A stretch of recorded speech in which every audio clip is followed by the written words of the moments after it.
Dear viewers, you're welcome to this edition of the 6 p.m. primetime newscast on Equinox Television, live from our headquarters in Cameroon's economic capital, Douala. I am Bable Jonathan. In our top stories in this edition of the news, human rights defenders decry gross human rights violations in the crisis-hit northwest and southwest regions of Cameroon and across the country. They were speaking to a correspondent in the northwest region on the occasion of the International Human Rights Day. Also in this newscast, we will talk about floods that have swept away hundreds of houses in a town near Pretoria, capital of South Africa. Several persons are in need of humanitarian aid.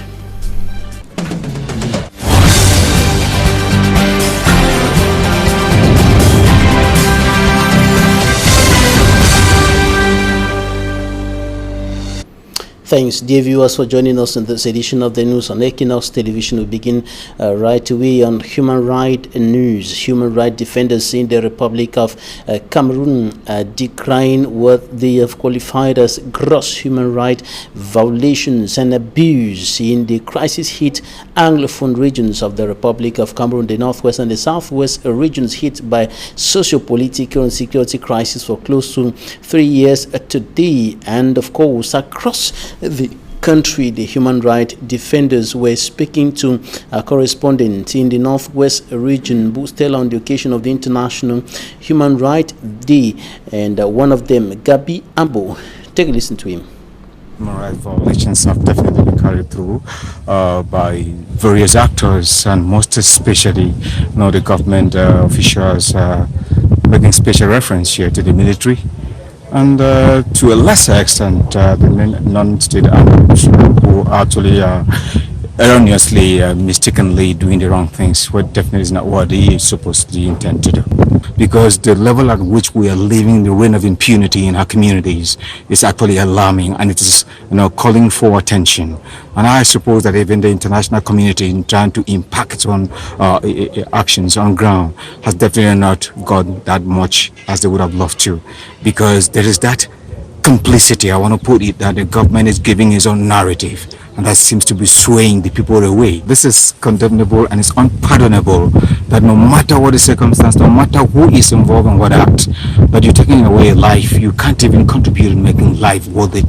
And so we don't have any right to take up the life of some other person, no matter what cause is it you're standing for. Pascal Ngwai was a devoted and committed humanitarian actor on field, trying to collect data, not to meet up with our findings on field, so we can actually show the picture as it's supposed to be shown, rather than what is being given from the government. But unfortunately, he lost his life, and that is why I'm using this platform to go to begin an action which will enable us to go to get effective reporting on ground with the violations that we come across. We're working towards putting in place a platform that will enable us to go to act like one voice on all categories of violations, from arbitrary arrest, from illegal detention, extrajudicial killings, and you can name them in that order. The raising of homes and disappearances and all of those things, we definitely will not see them wink blink. We are definitely going to begin to find out all of these details and submitting reports at every periodical moment when they do happen, so that the world should come alive with respect to the violations that are actually happening in Cameroon. That was Gabi Ambo, a human rights defender and director of a human rights organization based in the northwest regional capital, Bamenda, and a correspondent, Bustela, equally spoke to a priest of the Roman Catholic Church in the northwest region, Father Tata Mbui, who comes back on the history of the International Day of Human Rights and paints another side of the picture of human rights, or the situation of human rights in the northwest and southwest regions of Cameroon and the entire nation. Cardinal Angelo Roncalli, who was then the nuncio in Paris, in France, who drafted the what we have today as the United Nations Universal Declaration of Human Rights. So when you talk human rights, it's very close to the church. Why?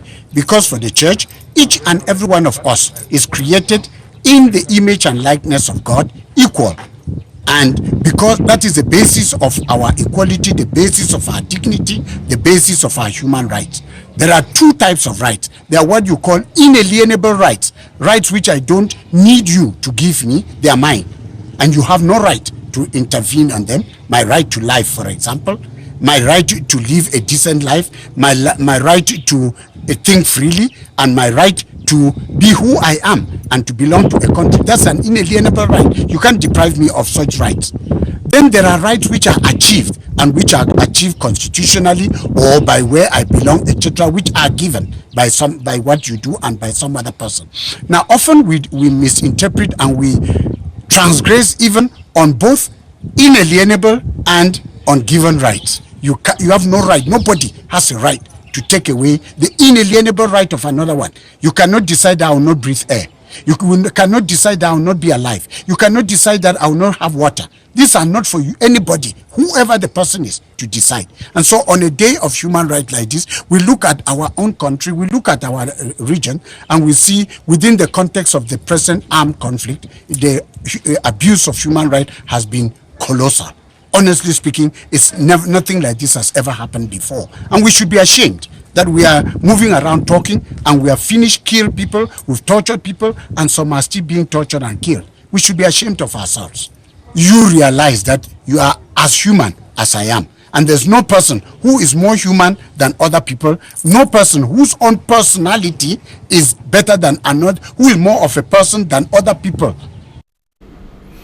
Besides the military, separatists or pro-independence fighters, government officials who are accused of being involved in human rights abuse and violation, suspected bandits are also involved in the human rights abuse in the Republic of Cameroon. They attack and kill some of their victims, deprive some of them of their valuables, or destroy some of the belongings of their victims. And this is what is happening in many parts of Cameroon, including National Highway number 3, linking the country's two major cities, the political capital Yaoundé and the economic capital Douala. Details in the upcoming report.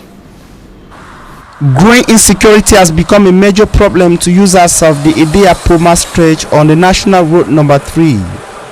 On this spot, a driver, Camden Romeo, recalls how he fell into the darknet of men of the underworld. After driving for over a long distance, I was tired and decided to park here and rest. I met another truck on the spot, but after just about 40 minutes of rest, I saw some 4 armed men on 2 motorbikes. They came faster and closer to me, and while I struggled to lock the door of my vehicle, one of them hit my head with the back of his gun. As I struggled further to fasten the door, they shattered my screens and shot twice, puncturing my front tires. His screens were left shattered, tires down, and the vehicle deformed. This spot that serves as rest zone for drivers has become a place to operate for men of the underworld who appear well armed at ungodly hours.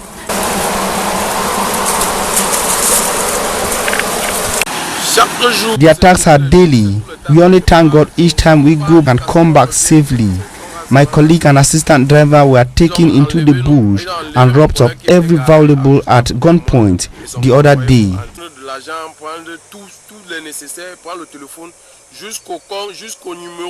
Users of this stretch blame the absence of street lights for the growing presence of armed men of the underworld.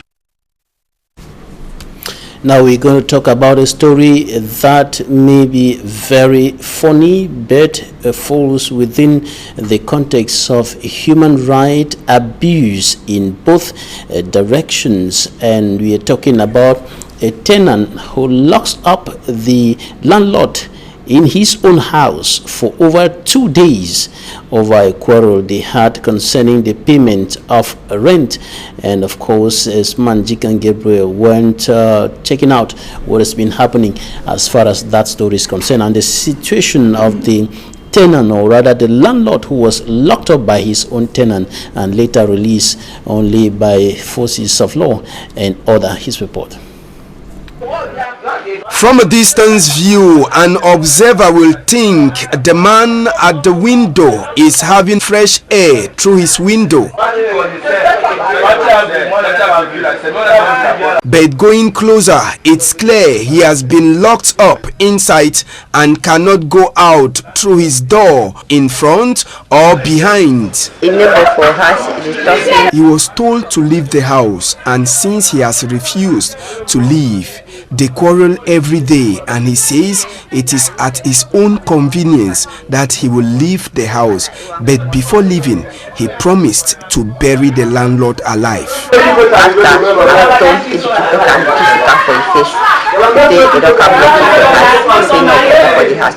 The man, we were told, is a landlord who has been having problems of unpaid rent with his tenant.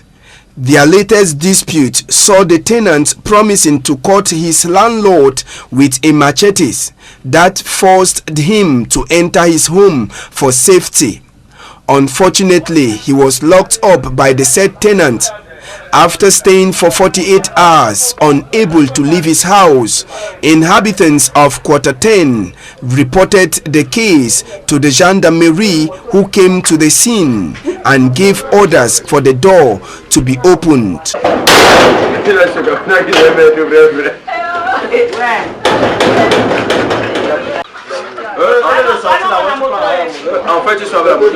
Without the tenant, who is on the run, youths of the quarter say he will be punished. It's not fine, not correct. It's not a good act, but we are going to take some measures to sanction the said tenant as youths of the quarter. Very young man. But how we know they now? We boys in for quarter. When he come back, we'll see what for do we first. After his release this Tuesday, the landlord, who is a bike rider, immediately left to carry out his activity, which he has been missing for the past 2 days. Elements of the security forces in Banga have opened investigation to track down the runaway tenant. He don't tell na don't lock his house, so they don't carry he don't go bush. But never that day like say they are inside prison. About I try look out and save you.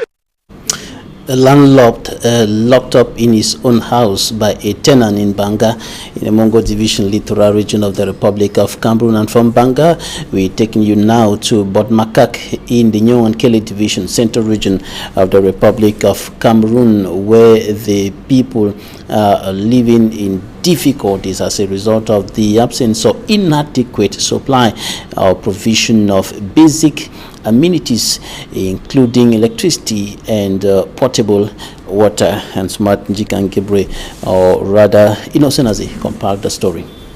Inhabitants in Bodmakak in the Nyong and Kele division of the Central region, out of frustration, say they await campaigners for the legislative and municipal elections to promise them developmental projects which will free them from underdevelopment ills.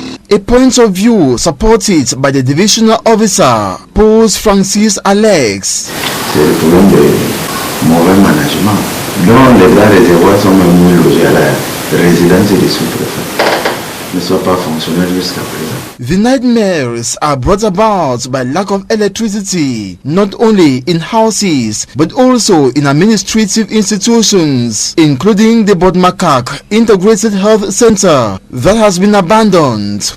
Equipments are idling because of electricity issue, and very few patients visit the hospital, whose health personnel are gotten from neighboring villages to assist the medical doctor. Water is also lacking in the health center, with everywhere nasty.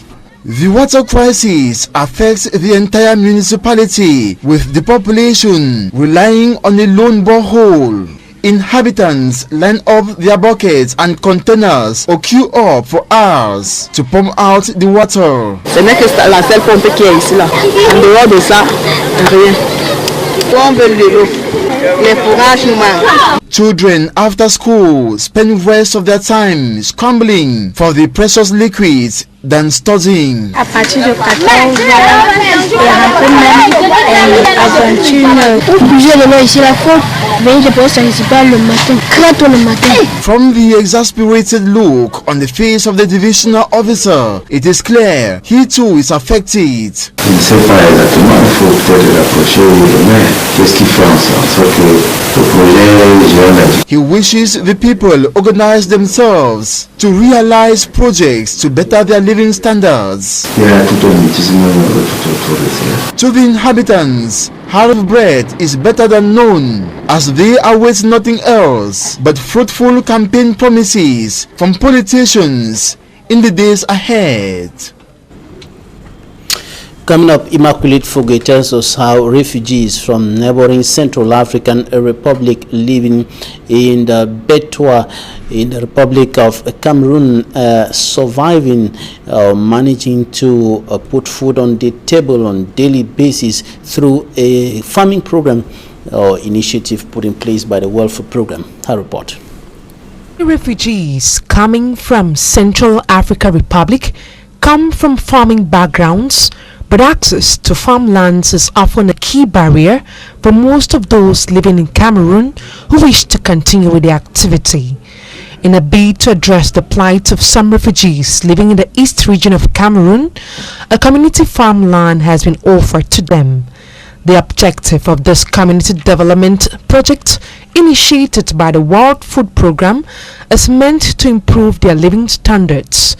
The 20 hectares of land located in Bulembe in the east region of Cameroon is used for the cultivation of maize and cassava. We don't have enough means to sponsor our children in school. That is why we had to look for different means so as to earn income. Sometimes money is contributed in different mosques to help support us. Some of the yields gotten from the farmland is sold and the income gotten is shared amongst us. The refugees also envisaged an engagement into poultry farming and fishing, as land has already been acquired for that purpose. The United Nations Educational, Scientific and Cultural Organization, UNESCO, sees poor sexual education in West and Central African countries as negatively hindered the health and well-being of children. And statistics has proven that effective sexual education has plunged, or ineffective sexual education has plunged some children into premature sexual activities, HIV infection, and of course unwanted pregnancies. Her report. Sexuality remains an area that has long attracted sociologists and anthropologists as well as demographers due to identified relationships between sexual behaviors and certain reproductive health problems. In Cameroon, for instance, statistics prove that the average age at first intercourse is 15 for females and almost similar for males, with main reasons being curiosity on the part of youths. This has affected the educational system, as most young girls drop out of school due to pregnancy, and a greater folk, including the male folk, swim in waywardness. Besides, Cameroon and other West and Central African countries challenged with poor sexual education affecting the school milieu. So the issue of sexuality education has been put into the school curriculum to ensure that teachers are well equipped. They will now teach, and then the children will be equipped to deal with their well-being and health. With participants from Cameroon, Nigeria, Chad, among other West and Central African countries, a strategic reflection workshop on teachers training in education for health and well-being in the regions comes in to address some preoccupations in the teaching domain. We have examples of very good programs that have been developed in Central Africa and in West Africa. To be able to complete their education, adolescents and young people, children and young people, need to be in good health. They need to be able to avoid unintended pregnancies. They need to be able to avoid HIV. They need to be able to avoid abuse and violence. We have to build on those results to go even further and make sure that every child, every girl, every boy can complete their education in good condition, in good health. As the international facilitators will have it, teaching sexuality to children helps them blossom, given that sexuality talk is inevitable for children as they learn it via different platforms. Nous avons développé avec des partenaires comme l'UNESCO. She reiterates some methods used in classrooms to overcome sexuality challenges hindering education. She as well evokes hindering factors, at times from parents.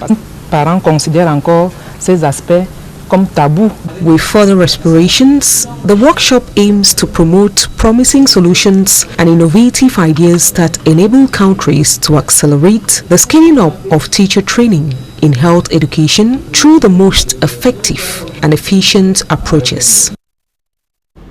In politics, the election organizing body in the Republic of Cameroon elections, Cameroon has published the list of candidates for the municipal and legislative elections scheduled for February 9, 2020. The list was published yesterday by Elections Cameroon, and of course the President of Elections Cameroon read out the political parties that will be taking part in the elections in the 10 regions of the country. And it should be noted that in the Anglophone regions, in the Northwest and Southwest regions, dominantly the Social Democratic Front and the ruling Cameroon People's Democratic Movement will be taking part in a majority or a great portion of the two Anglophone regions, alongside some other political parties. And the candidates now have 48 hours to appeal to the Constitutional Council after the publication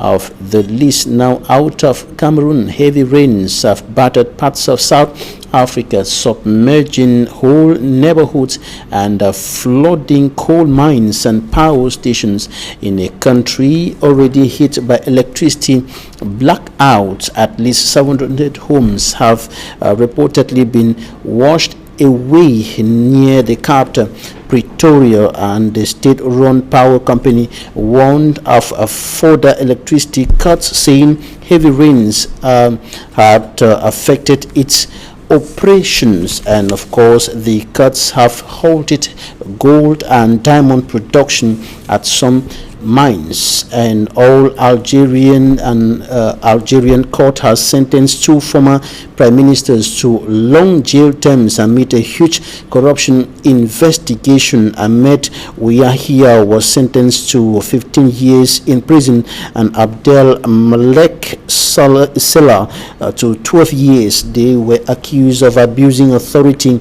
in a car manufacturing embezzlement scandal. Ouahia and Salah were among 19 defendants tried on the charges of money laundering, abuse of office, and granting undue privileges in the vehicle assembly industry. It was the first time since Algeria's independence from France in 1962 that ex-prime ministers were put on trial. The two were also allies of long-term President Abdelaziz Bouteflika, who resigned amid mass protests in April this year. And the verdict comes 2 days before the first presidential election since Bouteflika was forced out of office. And of course protesters have continued to call for sweeping reforms, accusing leaders of the governing party of widespread corruption and repression ahead of the presidential election. Pro-democracy activists see the poll as a plow to Bouteflika's allies to hold on the power. They have been waging mass protests to demand the cancellation of the election. Talking Point is up next.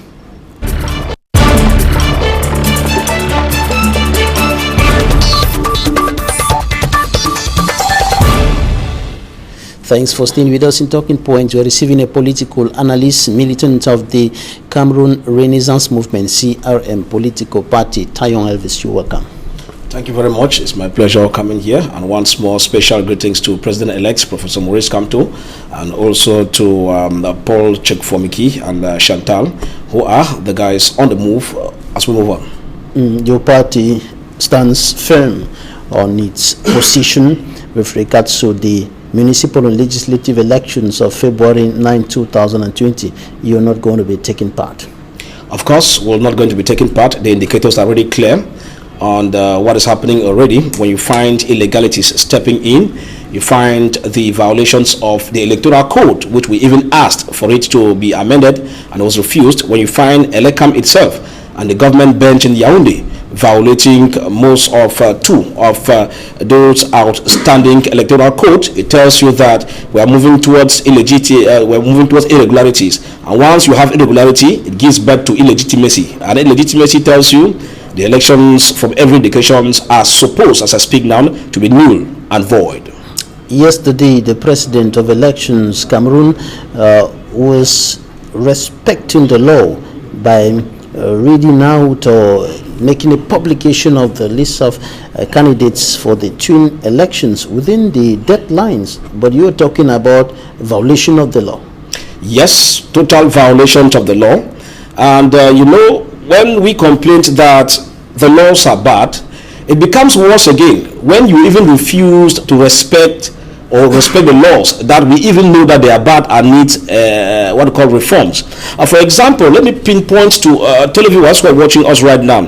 The first point of an error that had to do with violation of the electoral code in the first place of it had to do with the section that had to do especially with deposition of documents. Remember, the laws state clearly, electoral code, as first violation number 1, that for all legislative lists, you drop them at the divisional head office of ELECAM, and for the case of municipal list, you drop them at the sub-divisional council. That's the sub-divisional council branches. In the case of the Northwest and Southwest, that particular law was violated, and instead of the council list being deposited at the sub-divisional branches of ELECAM, they were instead forwarded at the divisional head or at the divisional branches, which means violations number 1.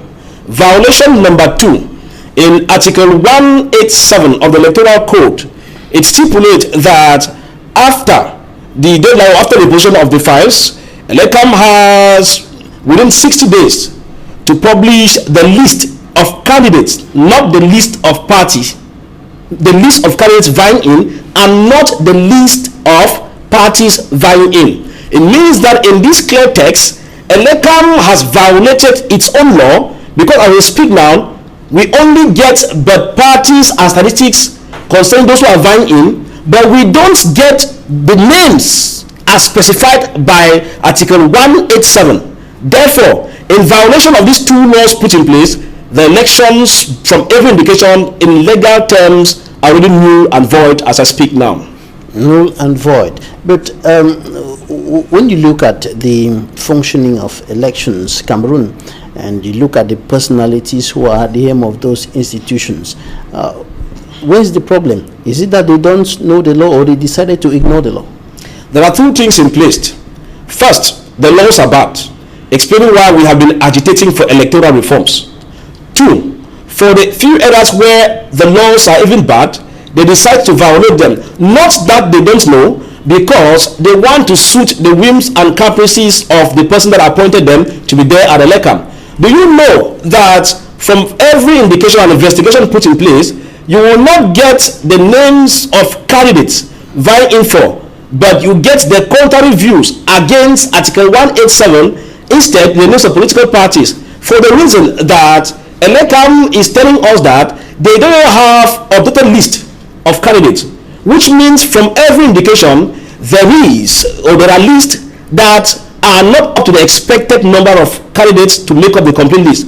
And this explains why ELECAM violates the law by giving us political parties vying in and not the candidates, surely to give time for mafia to set in and let people come from the back door and fill up the names. And so I'm sorry, that is just what the law says. I am simply interpreting the laws given to us by ELECAM, and so for that electoral code, for it to hold, irregularities have already been recorded now. And from the irregularities, it tells you that CRM knew very well that if the electoral code is not reformed, we will be playing to the gallery.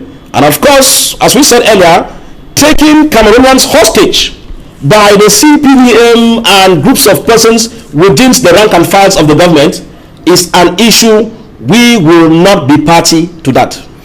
And you said clearly that you're not taking part when I'm talking about you. I'm referring to the CRM political party. Right. In the elections, if the electoral code, if the electoral system is not completely overhauled, is not completely revised, and if the Anglophone crisis is not solved, and now we have the elections Cameroon going ahead with its normal activities as far as the elections are concerned. Do you still hope that the elections will be postponed, or the problems will be solved before the elections, or anytime soon?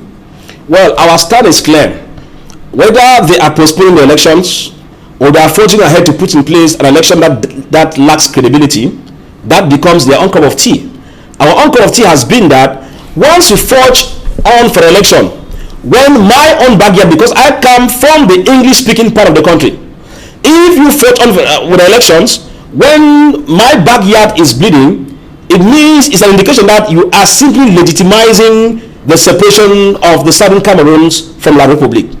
And that's why we said that if you don't want to move at that level, then you must be able to solve the problem, because for you to carry out an election whereby the fundamental rights of over 17,000 persons have been tampered with, because they are either refugees in Nigeria, or some of them, their houses have been burnt, over 200 villages, or some of them are taking refuge in Douala or the other regions with no documents that they can show to vote. It means that this is the flagrant, this is what we call, you deliberately rather go against their fundamental rights. And we think that if they are Cameroonians, they should be considered. It beats our imagination, Jonathan, that as we speak, the crisis in the Northwest Southwest, with the ongoing killings and burning of villages, even yesterday as I speak, is no business to those who say they are election organizers.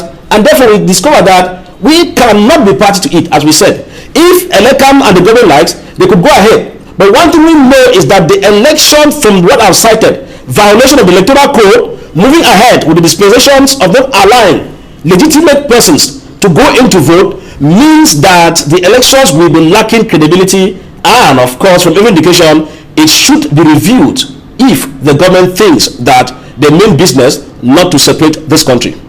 Looking at the information with regards to the information made public yesterday by Elections Cameroon, it is clear that the Social Democratic Front and the CPDM political party will be taking part in the elections in a great majority of the constituencies and council areas in the two Anglophone regions of the country. Now, if the Social Democratic Front was to stay away from the elections, was to boycott the elections, that would mean that the CPDM will grab everything, and its overwhelming majority will become more than obese.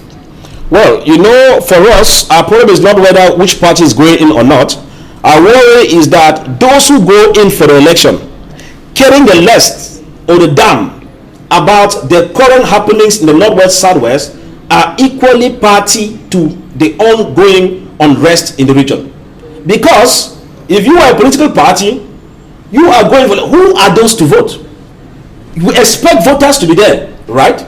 You cannot go to election and expect ghosts to come and vote. So if you are going at a time where people are killed in Mancon, where people are killed in Ekona, where we have kidnappings going on, where we have ransom taking and all the like, it means we don't mean business. Any serious politicians that speak now will not be thinking of election, but will be thinking of how to pressurize the government to solve the problems and bring an end to the untold sufferings and wanton killings, that urging ahead to protect his own self-greed. That will be that whether the people die or not, or is that I need to be a councillor, I need to be a mayor, or I need to be a parliamentarian. These are the issues that Professor Maurice Kamto has looked at it critically. And it's so sad, I say so sad, Jonathan, that if a patriot from the French-speaking part of the country decides to condole with what is happening in the Northwest Southwest region, and those who come from that area, who are the direct beneficiaries of the sufferings, are not feeling the pinch, but going out, as they say, it becomes ironical that how can a neighbor cry more than the bereaved? But the argument is that you need to be in power to influence public decisions, to influence public policies. You need to be in power to influence some happenings, to influence and of course to direct the efforts to have solutions to the problems. Yes, the statement people deceive themselves is to say they need to be in power. Mr. Jonathan, you cannot be in power when the kangaroo system has been carefully carved out to benefit only some few persons and exclude others. SDF, for example, I don't have any problem with the party. My problem is the ideologies. Had said we cannot leave parliament because our voices need to be heard. Look at the sham at what happens before the bilingualism, the bill on bilingualism was pushed ahead today. As a minority, what did they do? They said they are not leaving parliament, they are leaving Senate because they could shout and things happen. They have been shouting. What has happened? On the part of CRM, we realize that we need to dismantle the system. Jonathan, if you don't dismantle the system and rearrange the electoral code, you put in place persons who are not linked to central committee of the CPDM, and you put in place issues that are far off from the hands of MINAD, territorial administration. If you don't do that, the game, before the match begins, the results have been known as I speak now. Let's talk about human rights in Cameroon. Today is the International Human Rights Day, and you listen to some human rights defenders in this newscast. Gabo, Gabo, who was talking about the gross violation of human rights in Cameroon. We also listen to Father Tata talking about the situation in the northwest and southwest regions of the country, which they think is alarming. Obviously, everybody has a say as far as human rights abuse is concerned. And I keep on telling people that in a conflict, it becomes two-way, because the separatists will be involved, the government forces will be involved, but the greater responsibility goes on the part of the government, because the government has the knife and the yam to put things under control. But when the government refuses to put things under control and think that using an iron fist will solve the problem, even when Thibault Nagy, the American Under Secretary of State for African Affairs, tells you that they tried in Vietnam using force and did not go, and you still fought ahead, even now as I speak, you could imagine how many persons were killed in Mutengene.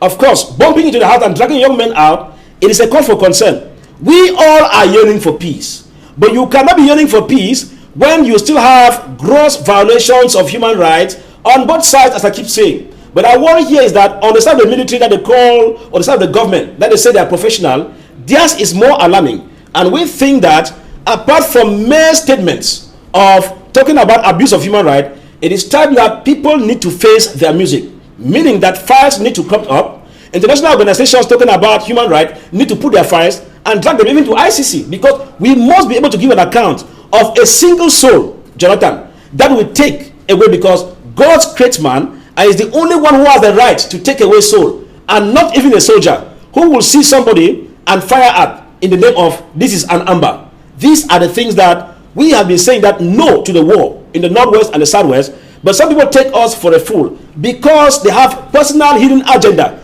in the name of running to get political positions.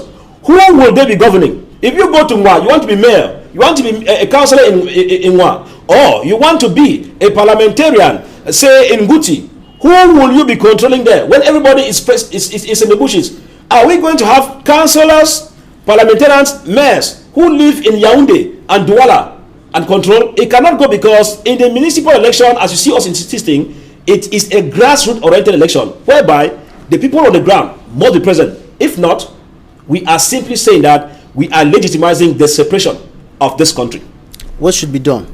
The simple thing that should be done is that the issues of elections need to be halted, because these are man-made laws. And I told you earlier that the government knows what to do. If you hold an extraordinary session of the National Assembly, that bill can be tabled in, which means suspending the elections, which will be validated and promulgated by law, because that's the only possibility now, given that the election have been postponed 2 times.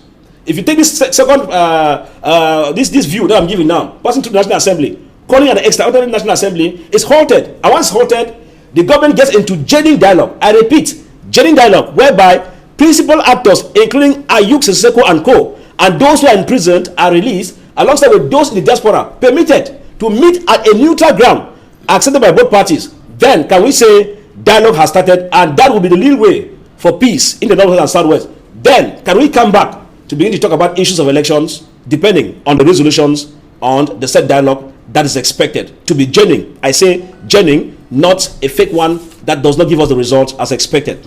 That is the answer to the question, what should government do? Now, what about the other parties, the pro-independence fighters, the population? For the pro-independent fighters, one thing is for sure, the government has a knife and a yam. Pro-independent fighters cannot initiate a dialogue when the government is not in accordance with it. So what am I saying? In a conflict where you have an upper hand, an upper party and a lesser party, the upper party has the prerogative powers. Because as I said, if you go even to legal palace where we have to punish those for violation of laws or of human rights abuses, the government goes in more. If the government is taking 50 years imprisonment, the others who are a lesser party will take less, because the government has a knife and a yam. The government is recognized. It is a government that is supposed to take the lead to tell the separatist fighters, we are sorry for the inconveniences. What do we do? It's a two-way discussion that leads them to the neutral ground. Unfortunately, the government is not willing. I say it's not willing because session is ending. We're not hearing anything about national dialogue. But other foreign parliaments, UK, US, European Union, are talking about the crisis. Is this not a shame that Parliament and Senate in Cameroon does not mention the crisis in the Northwest, Southwest, and others outside are mentioning, meaning the government is not serious? At the end of it, we need a new government to come in place, a practical new government to come in place to set the pace for peace to return. If not, we will be wasting time. President Paul Biya, the government and other persons have been calling on the pro-independence fighters to put down their guns. It's not just calling, Jonathan. When you call, you put in place conditions favorable for people to take you serious. When you call, what parameters have you put in place? You must go for dialogue first. You are not the one to call for the fighters to put down his gun because you did not give him gun. Talk to their leaders. Their leaders have the powers to tell them, drop your arms, we are in charge, we will see what to do. You cannot have a ship. You are flogging, you are taking care of ship, and somebody else comes and is calling the ship to change the direction when the ship knows you as the master. It's a counterproductive measure, and we think that it is time for us to think of a new Cameroon now and not later. And others also think that for the separatists to drop their guns, the military should have their guns, but they should go back to the barracks. They needed to have gone back to the barracks, but all of you were talking about ceasefire. If they're not willing to engage ceasefire, they should call the leaders concerned. Ayuk, Tabe Siseko and the rest, even those in the diaspora, get them, even in Ghana, in outside country where they will not be afraid of being arrested, they sit down and talk peace. If not, as I said earlier, from the way things are dragging, from the time this crisis started right up to now getting to 4 years, plus national dialogue getting to more than 2 months, the government, as of now, is not serious. We will only surely need an external hand to come in to force the government to bow, which will happen. Tayong Elvis, political analyst, member of the Cameroon Renaissance Movement, CRM political party. Thanks for coming. It's my pleasure. Special greetings to Fomiki Chip, of course, Paul, and also to Chantal as we meet them on Saturday. Thank you. Thanks, ladies and gentlemen, for staying with us.